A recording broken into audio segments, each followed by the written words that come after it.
இன்றைக்கி என்ன வீடியோன்னு பார்த்தீங்கன்னா, என்கிட்ட ஒருத்தவங்க கேட்டிருந்தாங்க ஹீமோகுளோபின் எப்படி இன்க்ரீஸ் பண்ணுறது அப்படின்னு சொல்லிட்டு. எனக்கே அந்த அளவுக்கு தெரியாது. எனக்கு தெரிஞ்ச டிப்ஸை நான் சொல்கிறேன்.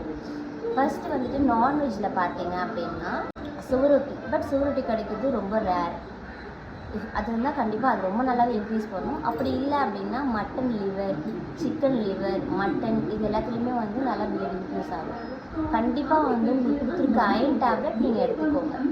வெஜிடேரியனில் பார்த்தீங்கன்னா வந்துட்டு நம்பர் 1 ஃபர்ஸ்ட்டு வந்துட்டு உங்களுக்கு முருங்கைக்கீரை, தென் வந்து ப்ரோமோகிரானட், பீட்ரூட், பம்கின் சீட்ஸு, தென் வந்து டார்க் சாக்லேட், அதுக்கப்புறம் தென் வந்து பன்னீர், டேட்ஸு சாப்பிட்றது. அதுக்கப்புறம் முருங்கைக்கீரை ஃப்ரை. முருங்கைக்கீரைனால நல்லா உங்களுக்கு பிளட் இன்க்ரீஸ் ஆகும்.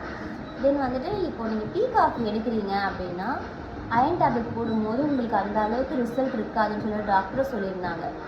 யாராச்சும் குடிக்கிறீங்க அப்படின்னா கண்ட்ரோல் பண்ணிக்கோங்க. ஓகேங்களா? டெலிவரி வரலன்னா அதுக்கப்புறம் நீங்கள் குடிச்சிக்கலாம். அவ்வளோதான். இதே மாதிரி நிறைய வீடியோ உங்களுக்கு ஏதாச்சும் ப்ரெக்னன்சி பற்றி வேணும் அப்படின்னா இந்த சேனலை சப்ஸ்கிரைப் பண்ணிக்கோங்க. ஓகே, பாய்.